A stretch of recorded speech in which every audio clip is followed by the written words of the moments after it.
प्यार मिला, कैसा लगा आपको आज यहाँ आके? देखिए, मैं यहाँ एक बहुत ही अहम मुद्दा जो है, जो देश और प्रदेश अंतर्राष्ट्रीय स्तर पे जिस पे बड़ा जो है तमाम लोग चिंतित हैं। एक एक्टिविस्ट हैं जो किसान मजदूर एकता पे एक बड़ा काम कर रही थी, जो मजदूरों के हक की लड़ाई लड़ी थी, बहन नवदीप कौर। उनको अरेस्ट किया गया है 12 जनवरी से। उनसे मिलने के लिए यहाँ आया था। तो कार्यकर्ताओं से मुलाकात तो मेरी लगातार होती रहती है, लेकिन आज उनसे मिलने आया था और उनसे नहीं मिल पाया। इस बात का मुझे कारण क्या रहा सर मिलने का? ना मिलने का है कि सरकार ने तय कर लिया है कि नवदीप से किसी को नहीं मिलने देना। इसके लिए उन्होंने तमाम तरह से जो है फाउंडेशन लगाई है।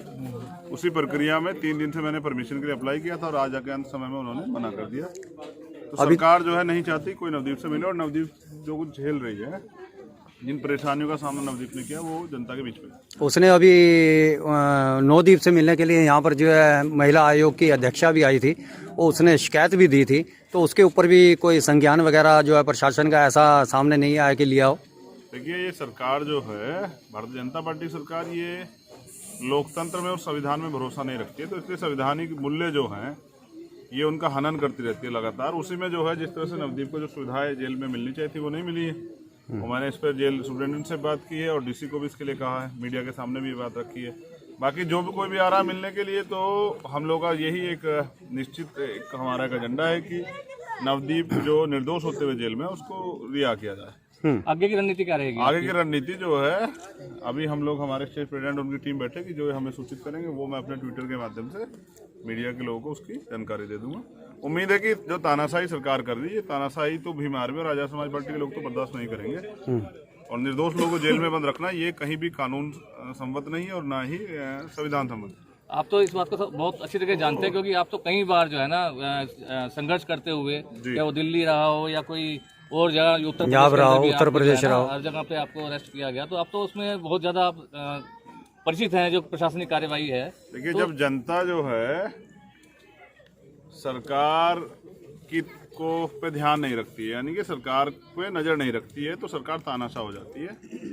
और लोकतंत्र में के जो मूल्य हैं, यानी कि विरोध, तो विरोध का जो अधिकार कॉन्स्टिट्यूशन देता है आर्टिकल 19 में, ऐसे अधिकारों को भी वो बाधित करने का काम करती है। मैंने कई बार देखा कि जब भी आप सरकार की आलोचना करोगे या किसी मुद्दे पे सरकार से सवाल करोगे, तो सवाल का अधिकार छीनना सरकार उसको अपनी ताकत समझ बैठती है, उसके लिए वो बंद कर देती है, उसके लिए मुकदमा लगाती है।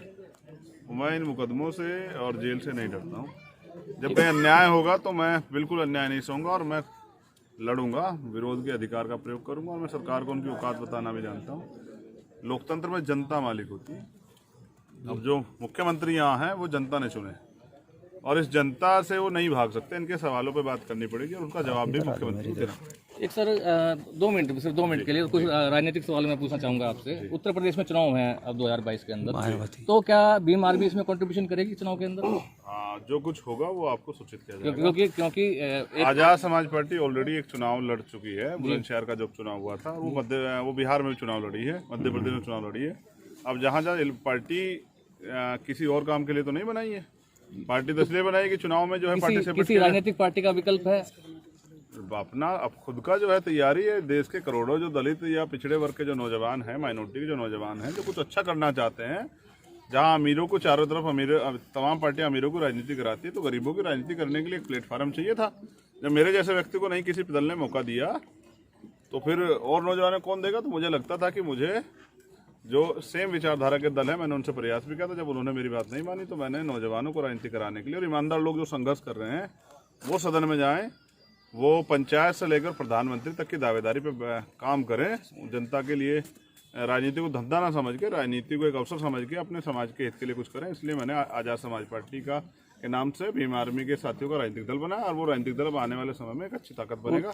उसके लिए हम लोग मेहनत करेंगे। हम लोग मेहनत का रास्ता नहीं छोड़ने वाले। आप अंतिम सवाल एक आपसे है कि आपकी ये राजनीतिक पार्टी जो वजूद में आई और अच्छा आप लोगों को ये समर्थन मिल रहा है, रिस्पांस भी मिल रहा है, तो क्या इससे अन्य पार्टियां जो सी उनको तो खतरा है ही, लेकिन क्या मायावती को भी इससे खतरा महसूस हो रहा है? बुआ जी को अब चाहिए कि वो भतीजे को सेवा करने दें। उन्होंने बहुत लंबे समय तक सेवा कर ली है और एक अच्छे भतीजे को अगर वो अवसर देती है नकारा भतीजों की बजाय, तो मुझे लगता है कि उनका भतीजा कुछ अच्छा करने के लिए और बाबा साहब और मान्यवर काशीराम साहब के अधूरे सपने को पूरा करने के लिए आगे बढ़ेगा।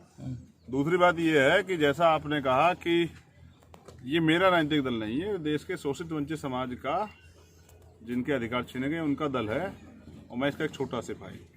और मैं, क्योंकि मैं इस बात की पुष्टि कर चुका हूं कि मेरे परिवार से कोई इस राजनीतिक मूवमेंट में हिस्सेदारी नहीं करेगा, तो जो मेहनत करेगा, यानी कि राजा का बेटा राजा नहीं बनेगा, जो मेहनत करेगा वो नेता बनेगा। कल आज़ाद समाज पार्टी का राष्ट्रीय अध्यक्ष कोई और व्यक्ति भी होगा जो मुझसे ज़्यादा मेहनत करेगा।